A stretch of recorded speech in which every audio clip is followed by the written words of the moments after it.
Muy bien, seguimos con la serie titulada, ¿cómo se titula la serie? No gracias, Dios. En inglés se dice no thank you, God. No gracias, Dios.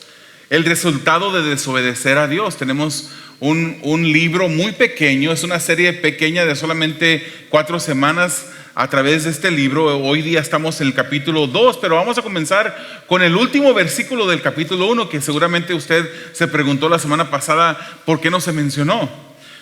Vamos a estar en el libro de Jonás, capítulo 1, versículo 17, y vamos a cubrir todo el capítulo 2 de Jonás, que solamente son 10 versículos, con un mensaje titulado Dios escucha tu clamor de angustia. Dios escucha tu clamor de angustia. ¿Cuántos de ustedes están angustiados? ¿Cuántos de ustedes han estado angustiados? Y que posiblemente algunos de ustedes no quisieran decir o levantar la mano: yo estoy angustiado, yo siento un momento ahorita de angustia. Pero no importa el momento que pasemos por angustia, Dios siempre está atento. Y Él sabe que te vas a angustiar incluso antes de que te angusties. Él sabe cuánto tiempo va a durar tu angustia, aunque tú no mires el final de este tiempo de angustia que estás pasando. El día de hoy, hermanos, examinaremos una historia que ha sido bien atacada, muy atacada a través de toda la historia, en donde vemos la angustia de una persona que por poco se ahoga. Y quiero aprovechar para reportar un crimen de hace muchos años. No sé si usted quiera apuntar y después ayudarme a ir al departamento de policía para reportar este crimen que sucedió hace muchos años. Alrededor de 1980, un niño muy humilde, muy simpático, con padres de pocos recursos, un niño muy bueno ese niño. Se le concedió por los padres ir a visitar a su primo. Su primo era un primo al que este niño miraba como un primo rico, porque tenían ellos su propia casa, mientras que el primo no tenía, sus padres no tenían su propia casa. Y a la perspectiva de este niño, pues era rico. Su primo tenía juegos electrónicos cuando empezaban a salir. Ya tenían algunos años, pero empezaban a salir. No sé si alguno de ustedes se recuerda de un juego que se llamaba Atari. De hace mucho tiempo. Pero este niño pues fue a visitar a su primo rico, ¿verdad? Y sucede que mientras que este niño visitaba a su primo, aun cuando no sabía nadar, este niño acepta la invitación del primo a meterse a la alberca. El primo, quien era mayor y sabía nadar, intentó de ahogar a este niño. Lo intentó de ahogar, ¿usted cree? Ese es el crimen que quiero reportar esta mañana. Fue una experiencia terrible que creo fue la causa por la que nunca aprendí a nadar. Yo no sé nadar, hermanos. Si usted alguna vez me invita a la playa, yo iré con mucho gusto.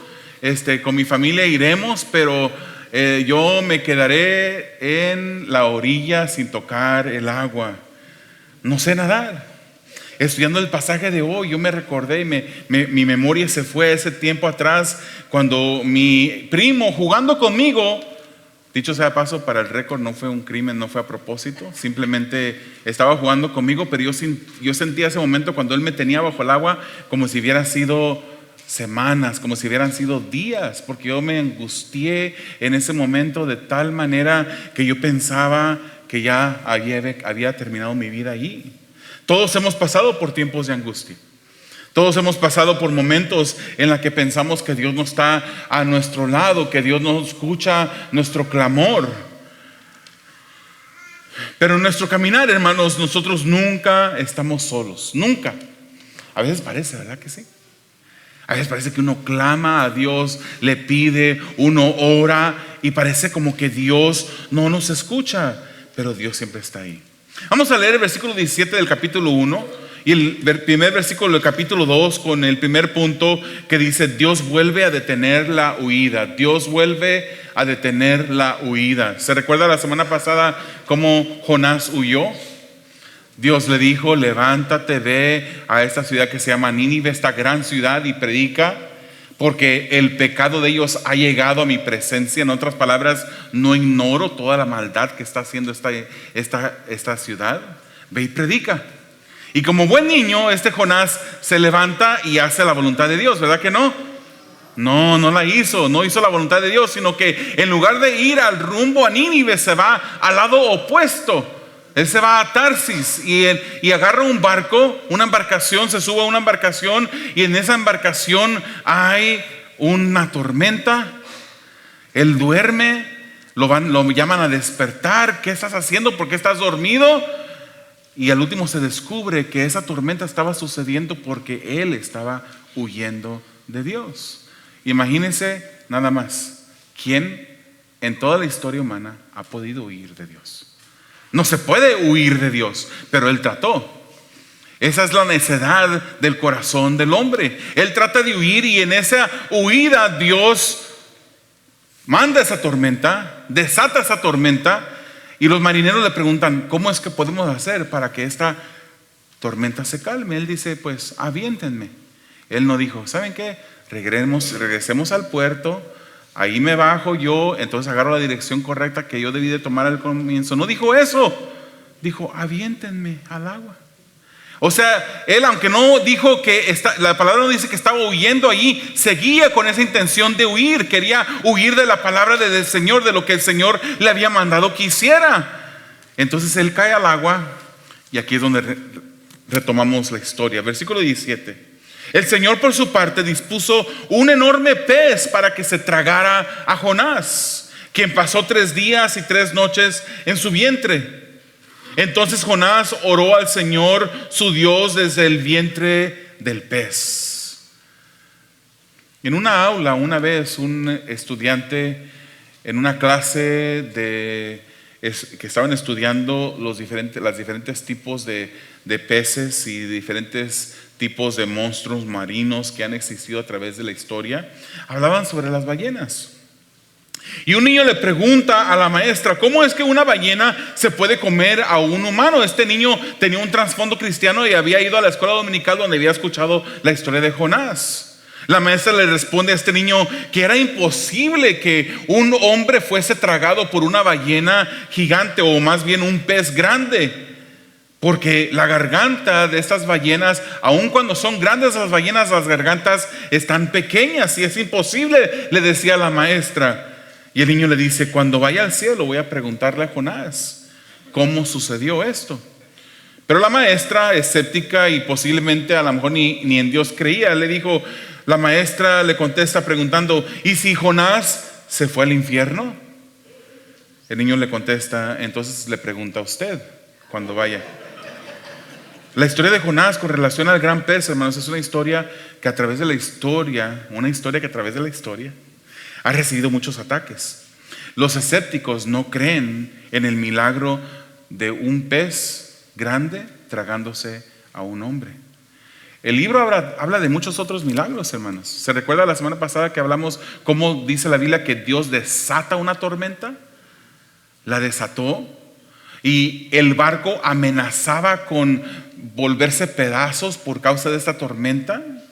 Hay otros milagros también, cuando en el capítulo 4 también Dios hace crecer una planta y de repente también manda a un gusanito y esa planta también muere. Esas son cosas que Dios hizo.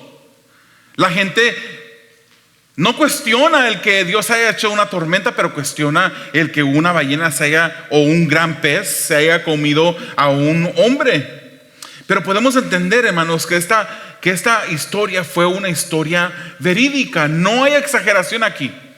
No es una manera de un autor exagerar algo para traernos un punto que él quiere hacer. No es un intento de usar un gran pez para adornar la historia ni hacerla más dramática. Esto no es el punto.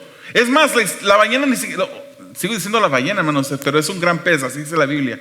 El gran pez ni siquiera se menciona tanto dentro del pasaje bíblico, solamente se menciona en el capítulo 1, versículo 17 y el capítulo 2, versículo 10. El hecho es que podemos confiar, hermanos, en lo que las escrituras nos dicen. Incluso debemos creer si nos dijeran que no fue la ballena o el gran pez que se comió a Jonás. Debemos de creer incluso si la Biblia nos dijera que fue Jonás el que se comió el gran pez. Lo creemos. La palabra del Señor nos dice que Él creó todo lo que existe. ¿Lo cree? Dios creó todo lo que existe con el aliento de su boca. Él mandó a hacer y fue hecho. ¿Creemos eso? Creemos que Jesús murió, pero al tercer día resucitó. Lo creemos. Y para los escépticos, hubieron 500 hermanos que vieron a Jesús resucitado. Se apareció a los apóstoles, se apareció a Jacobo, se apareció a los demás apóstoles. Él se apareció como un testimonio de que Él había resucitado, como Él dijo que resucitaría. ¿Creemos esas cosas? Podemos creer también que un gran pez se comió a Jonás. Fue Dios el que estaba en este asunto. Algo más que de lo que podemos estar seguros es que Dios es un Dios personal también. Él no es un Dios como creen los deístas con D. Los deístas creen que Dios es un Dios que sí creó todo, pero que al crear Él se despega de la creación y ya no se involucra. Nosotros somos teístas con T, no deístas con D. Nosotros creemos que Dios es un Dios personal que está involucrado con la creación. Él está involucrado con su vida. Él tiene muchas personas con las cuales está involucrado y Él está íntimamente involucrado con cada uno de nosotros. Se relaciona íntimamente con aquellos que son sus hijos. ¿Cuántos son hijos de Dios? Somos hijos de Dios. Y Él se relaciona íntimamente con nosotros, los que a Él vienen en fe. El Señor es el que está detrás, hermanos. El Señor está enfrente, está alrededor, está por encima y por debajo de esta historia que estamos viendo. Él en realidad es el protagonista. Aunque vemos a Jonás, vemos una ballena, vemos marineros, vemos el capitán, vamos a ver los ninivitas, el rey, las vacas incluso vamos a ver la semana que viene. Pero Dios es el protagonista de esta historia. Es el que dispuso de este gran pez para que se tragara al profeta. Jonás quiso huir, pero Dios ya tenía un gran pez listo, más obediente que Jonás. El mismo pez, esta bestia, era más obediente que Jonás. Es este lugar, hermanos, es este lugar donde Jonás clama al Señor. Pero es interesante, hermanos, el autor parece indicar que tomó aún 3 días y 3 noches antes de que Jonás orara. ¿No nos recuerda a nosotros a veces? Cuando estamos en el momento de angustia, no clamamos a Dios muchas veces. En el momento de angustia lo primero que hacemos es llamarle al compadre, a ver si el compadre tiene algún dinerito que nos pueda prestar. Llamamos al doctor para hacer una cita.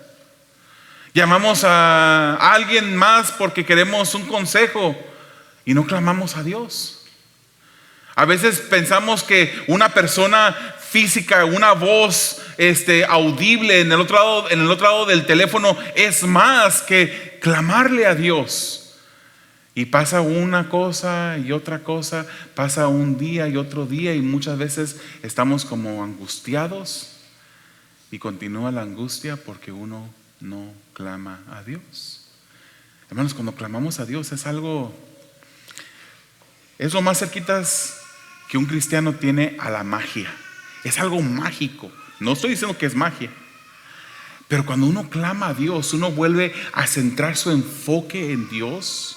Uno vuelve a considerar quién es Dios y uno se vuelve a acordar de que Él no está ausente, que Él está con nosotros. No dudemos de Dios. Usted puede dudar, hermanos, que el carro va a encender cuando usted le da vuelta a la llave o le apachura el botón. Eso usted puede dudar, pero a veces no dudamos. Llegamos muy confiados, nos sentamos ahí en el carro y le apachurramos el botón y prende, ¿verdad que sí? Muy confiados estamos.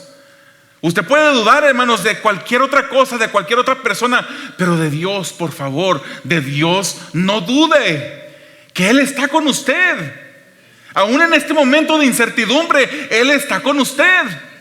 No hay ninguna persona, no hay ningún hijo de Dios que haya pasado por una situación difícil como la que están pasando muchas personas, de la cual el Señor esté ausente en mente, ausente en presencia. Dios está allí.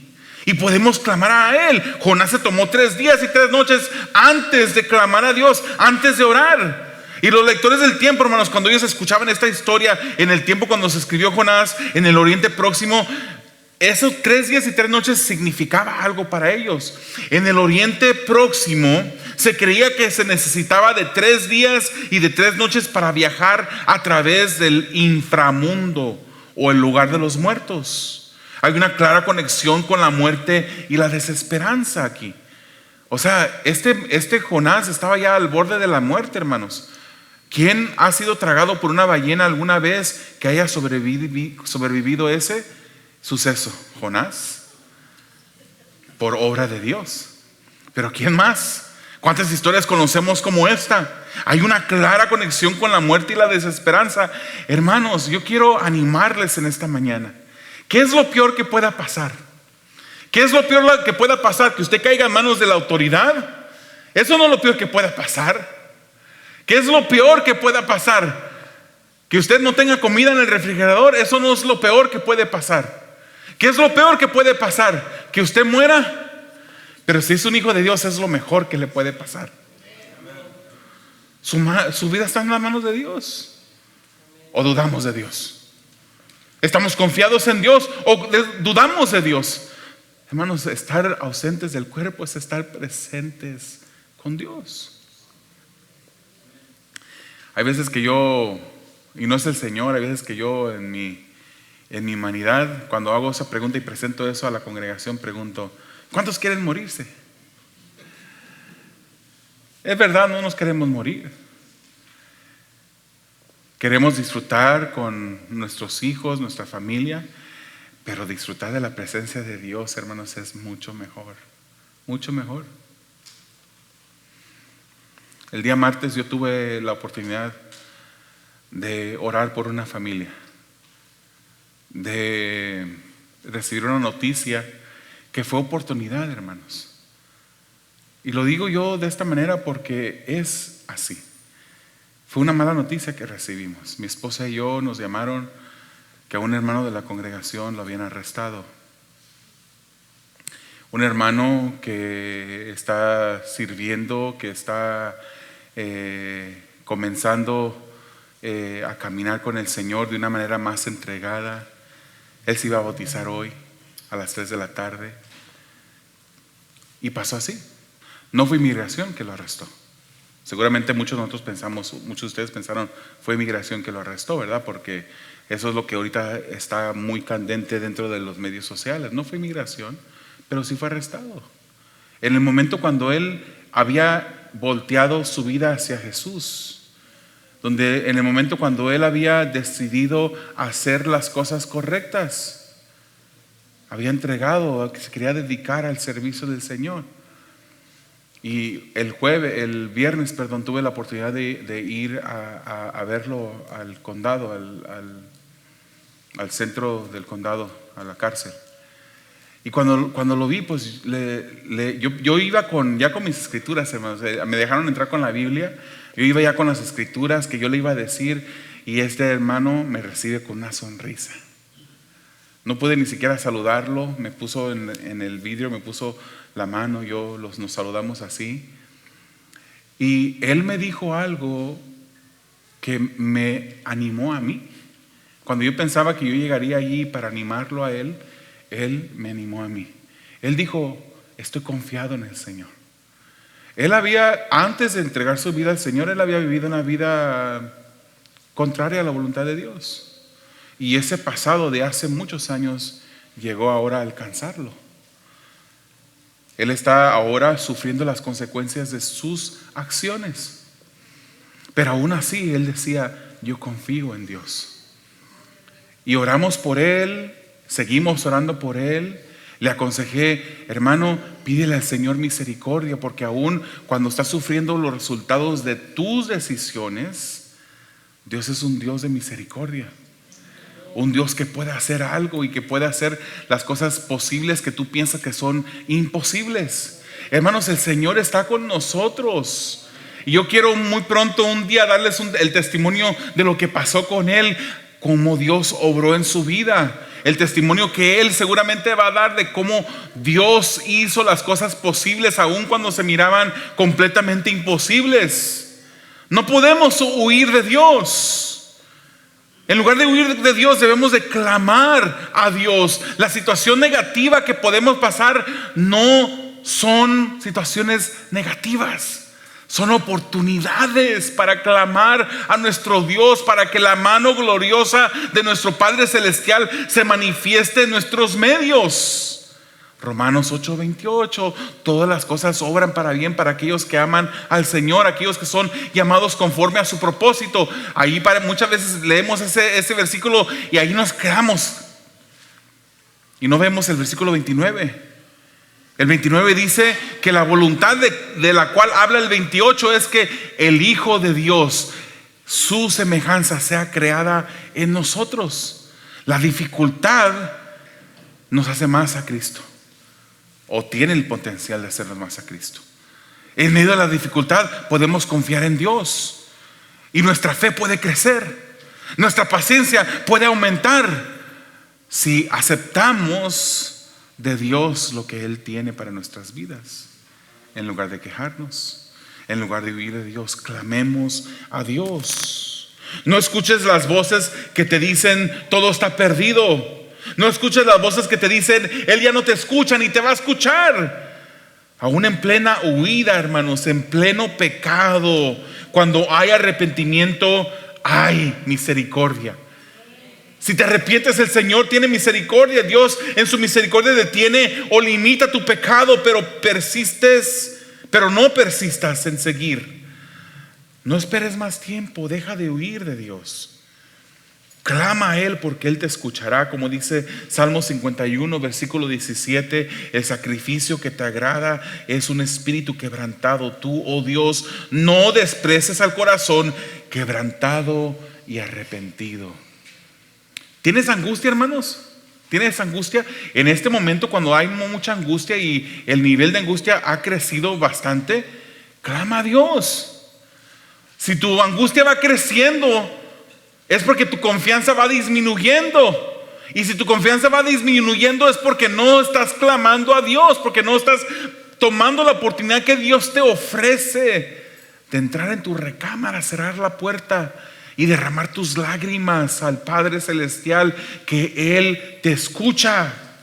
Dios escucha y rescata de la fosa, hermanos. Leamos versículos 2 al 7. Así dijo Jonás: en mi angustia clamé al Señor y Él me respondió. Desde lo profundo de los dominios de la muerte pedí auxilio y tú escuchaste mi clamor. A lo profundo me arrojaste, al corazón mismo de los mares. Las corrientes me envolvían. Todas tus ondas y tus olas pasaban sobre mí. Y pensé: he sido expulsado de tu presencia, pero volveré a contemplar tu santo templo. Las aguas me llegaban hasta el cuello, lo profundo del mar me envolvía, las algas se enredaban en la cabeza, arrastrándome a los cimientos de las montañas. Me tragó la tierra y para siempre sus cerrojos se cerraron tras de mí. Pero tú, Señor, Dios mío, rescataste mi vida de la fosa. Al sentir que se me iba la vida, me acordé del Señor. Y mi oración llegó hasta ti, hasta tu santo templo.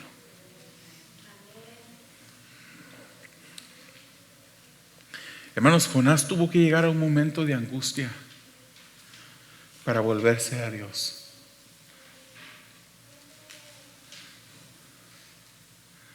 ¿Crees que lo que estás pasando tú en este momento, nada más tú lo has pasado?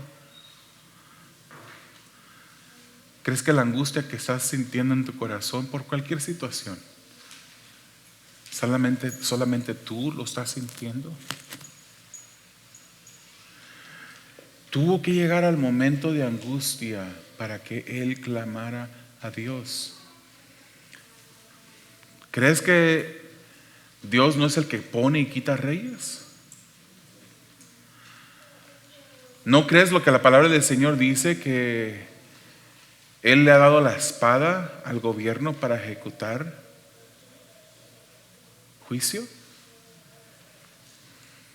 Es por eso que yo animo a las personas, clamemos por misericordia de parte de Dios. ¿Es Dios el que es Dios el que ha perdido el control en este momento? ¿O lo estará permitiendo Dios en nuestras vidas para que clamemos más a Él? Para probarnos que Él sigue en control. Para probarnos de que Él puede hacer lo imposible. ¿O está dormido Dios? ¿Se durmió?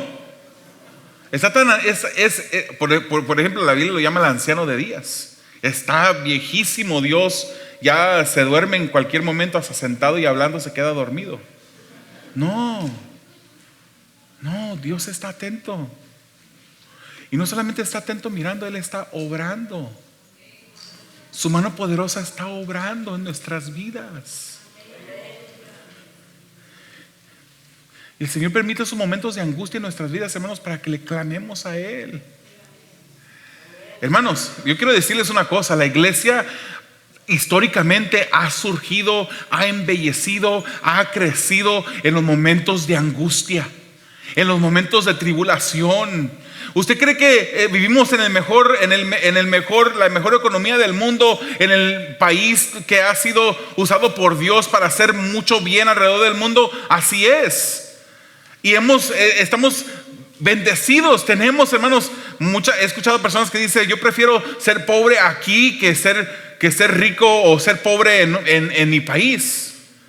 Aquí hay muchas oportunidades, hay muchos recursos. Pero muchas veces esos recursos y ese bienestar ha sido la maldición para la misma gente.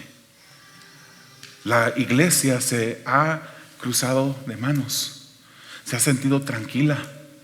No hay quien se levante los fines de semana, o muy pocas personas se interesan en siquiera salir afuera a predicar la palabra del Señor, a compartir volantes, a venir aquí los sábados. Todos los sábados aquí cruzando la calle hay un farmers market donde se reúnen personas, y esa es la propiedad de la iglesia. Ahí no lo van a echar a usted, ahí no le van a decir: aquí no puedes venir a predicar la palabra. Venimos los sábados aquí a predicar la palabra.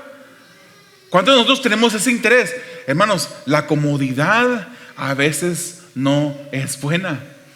Es en esos momentos de angustia, de tribulación, de persecución, en la que la iglesia ha florecido a través de la historia. A veces Dios permite esa angustia para sacudir a su pueblo, para levantar a su pueblo, para que su pueblo clame a Él. Si mi pueblo se humillare, ¿por qué? Porque no estaba humillado.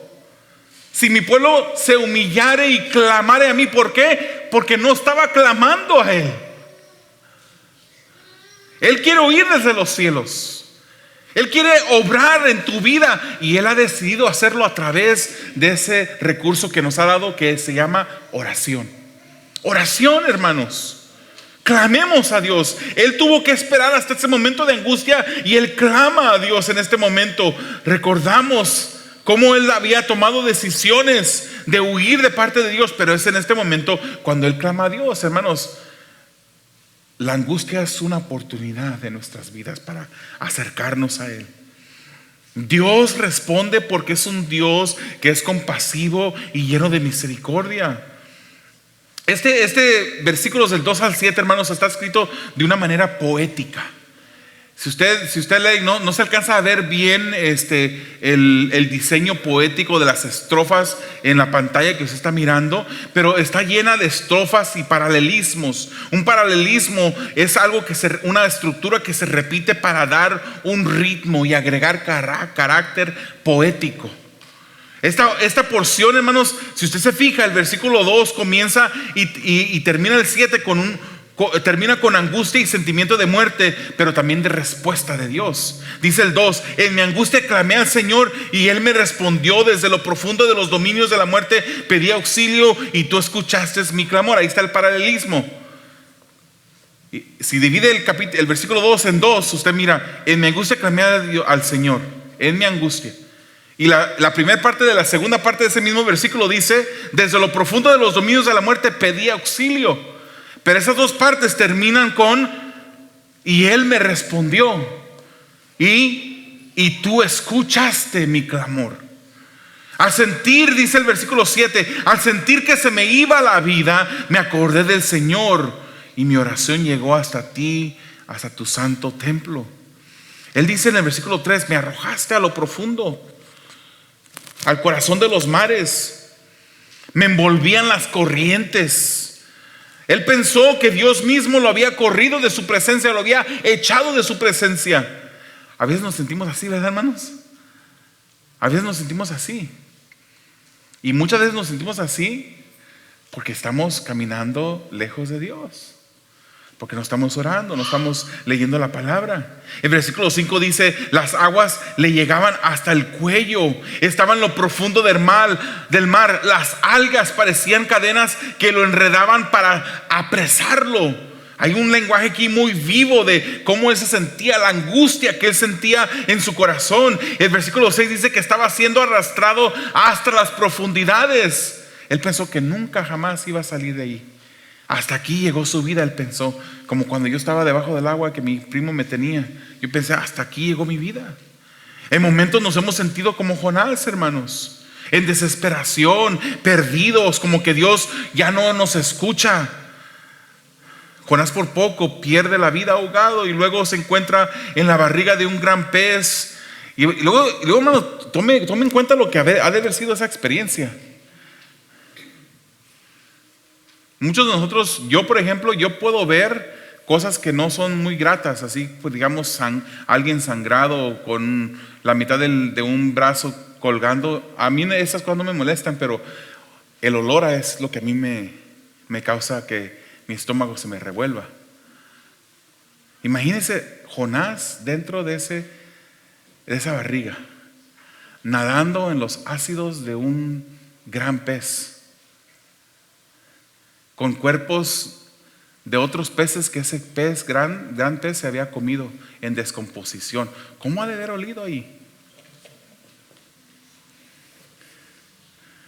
Pero en el versículo 4 él expresa, hermanos, expresa fe en Dios. Pero volveré. Él encuentra la esperanza y expresión de fe que volverá al santo templo, a ver el santo templo. Él se refiere aquí a Jerusalén, que él podrá volver a ver ese gran templo. Y de este pasaje, hermanos, podemos entender que Dios escucha a los que a Él le claman. Dios lo escucha, hermanos. Dios te escucha, hermano. Dios te escucha, hermano. Solamente un hermano contestó al principio. Gracias, hermano, por su apoyo. Salmos 31:22 dice, en mi angustia llegué a decir, he sido arrojado de tu presencia. Se parece a lo que Jonás estaba diciendo. He sido arrojado de tu presencia, pero tú oíste mi voz suplicante cuando te pedí que me ayudaras. Usted a veces dirá, es que yo a veces oro, ya no sé qué decir. Ya le pedí por mi familia, por mi trabajo, le pedí por que me diera para pagar la renta o la hipoteca, las utilidades. Ahora ¿qué le pido? Ya solamente he orado por 3 minutos y ya se me acabaron las peticiones. Pasemos tiempo en la presencia de Dios, hermanos. Y una de las maneras en la que usted puede hacer eso es abriendo un salmo y orar los salmos. Usted puede orar los salmos, usted ore primero a Dios y ya cuando usted no tenga nada que decir, abra el Salmo 31 y ore de esta manera. Diga, en mi angustia llegué a decir, he sido arrojado de tu presencia, pero tú oíste mi voz suplicante cuando te pedí que me ayudaras. Y en ese momento usted puede cerrar sus ojos y decir, Señor, a veces yo me he sentido así también. A veces yo he repetido las mismas palabras, pienso como que tú me has arrojado de tu presencia, como que tú no me escuchas. Pero yo sé que tú escuchas cuando yo te suplico, cuando yo te pido, tú me ayudas. Y usted puede orar los salmos, puede repetir lo que los salmistas oraban. El versículo 6 dice, aquí el 6 termina el espiral descendente que comenzó en el versículo 3 del capítulo 1. Aquí hay un cambio, dice, pero tú, Señor, Dios mío, rescataste mi vida de la fosa. ¿Cuánto le damos al Señor gloria y honra? Porque Él es el que nos rescata de nuestra angustia. Él es el que nos rescata de nuestra angustia. Él sentía que había llegado el fin, que desmayaba, pero se acordó del Señor. Y hay veces que Dios nos deja llegar hasta el fondo, hermanos. Nos deja llegar hasta el fondo. Es que, hermanos, somos necios. Les dije la semana pasada, nosotros pudiéramos fácilmente cantarle a Jonás esa canción, te pareces tanto a mí, que no puedes engañarme. Mi esposa se hizo como que no sabía la letra, pero se la sabe. Ella era fanática de las canciones antes. Perdona, amor, que te esté descubriendo enfrente de la congregación. Nosotros podríamos cantarle esa canción a Jonás, te pareces tanto a mí que no puedes engañarme. Nosotros nos parecemos tanto a Jonás, hermanos. Nunca hemos estado en un barco, en una tormenta. Nunca nos ha dicho el Señor, ve a predicar la ciudad de Pacoima. Y nos hemos ido a otro lado. Pero el Señor nos dice muchas cosas en su palabra y a veces no atendemos a la voz de Dios. En medio del dolor, de la situación incierta, Dios está dispuesto, hermanos. Vamos a terminar con el último punto, los versículos 8 al 10. Dios es Dios de salvación. Dice el versículo 8, los que siguen a ídolos vanos abandonan el amor de Dios. Y lo dice Jonás, yo en cambio te ofreceré sacrificios y cánticos de gratitud.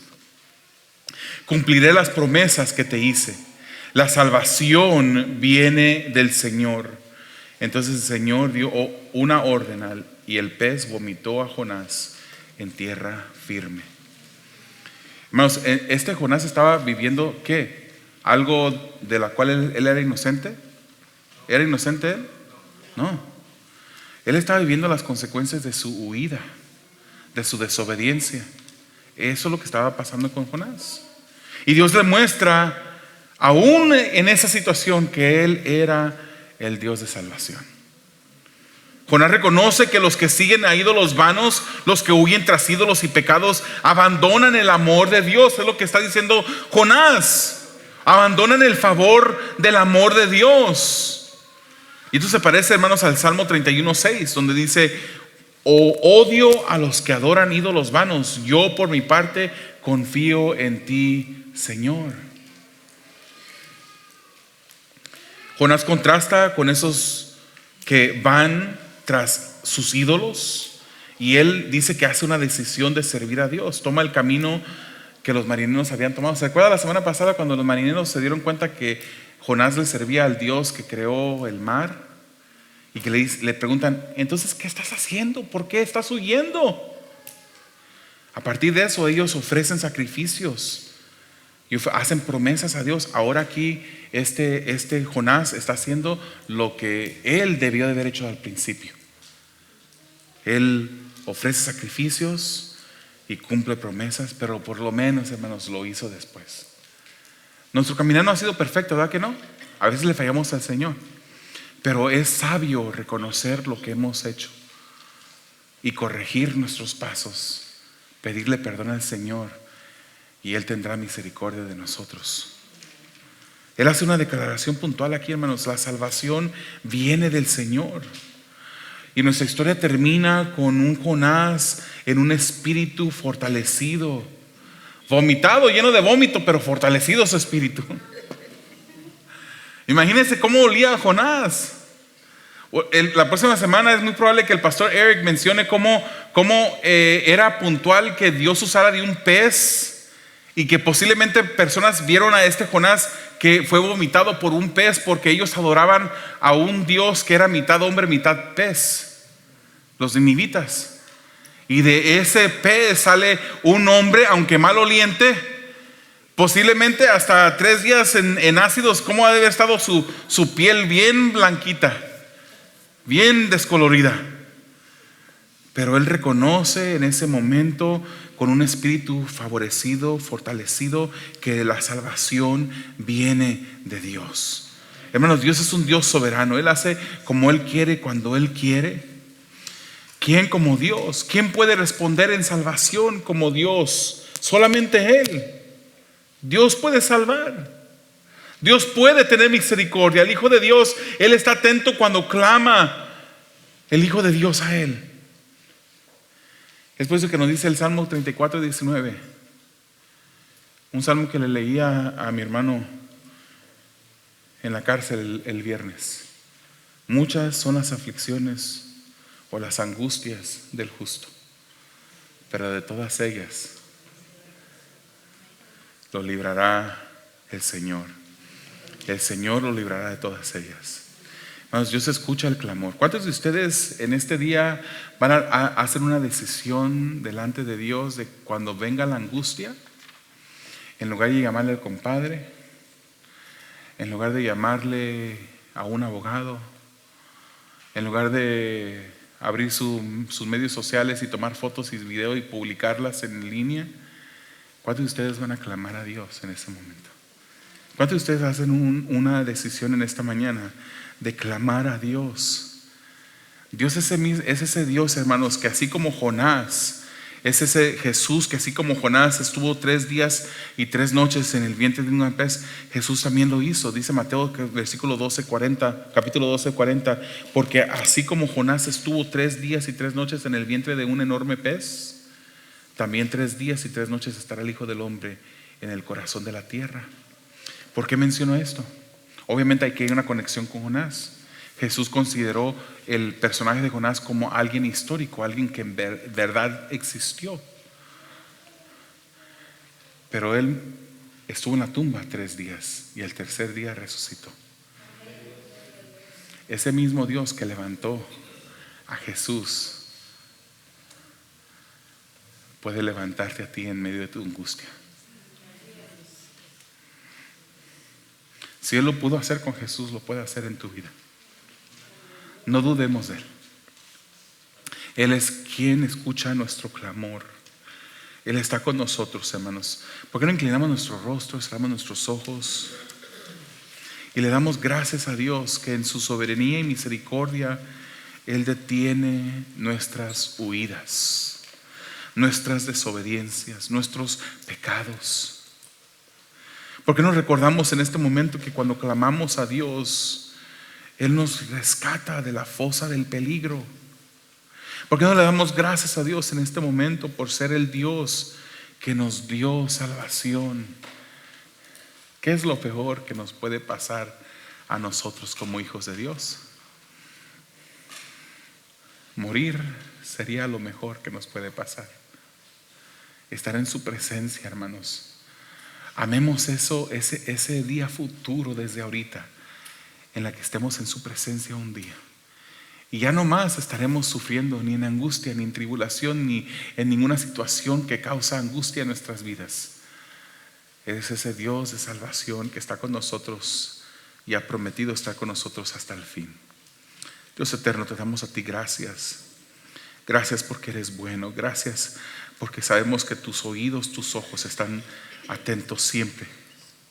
Que cuando clamamos a ti, Señor, cuando venimos a ti con un corazón contrito y humillado, tú nos escuchas. Tú nos escuchas, Señor. Te pedimos que obres en nuestras vidas. Te pedimos, Señor, que obres en nuestros corazones aun cuando hay una presencia de duda, cuando hay falta de fe. Ayúdanos en nuestra incredulidad, Señor. Ayúdanos a confiar en quien tú eres. Tú eres nuestro Padre que nos ama, que nos cuida, el que ha diseñado un futuro de bien y no de mal para nosotros. A ti la gloria y la honra, desde ahora y para siempre, en el nombre de Jesús. Amén.